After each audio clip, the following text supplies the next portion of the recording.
So, pabalik na tayo mga idol. Ayan o, si P nasa tabi, nag-aabang. Kaya dito tayo sa Makapagalabin yung mga idol. Marami na rin building dito mga ka-idol. So galing tayo ng Disilan mga idol.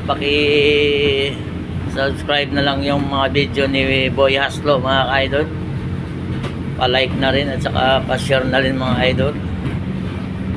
Okay, pa-video lang muna tayo, pa-vlog muna tayo mga ka-idol habang tayo nagkakape sa loob ng bus. Yan no. Okay mga idol, stop pa tayo. Alam nyo ba mga ka-idol, konting kaalaman ano, kung pamilyar kayo sa Double Dragon Plaza, yan mga idol oh. Nandito na po yung kuhaan ng NBI, police passport, meron na rin mga idol dito. Basta baka mga NSO mga idol na PSA, nandito na rin mga idol sa Double Dragon na yan mga idol. Dito lang sa EDSA idol, sa may Pasay, papuntang MOA. Ano, para hindi kayo mahirapan. Papuntang MOA mga idol. Double Dragon.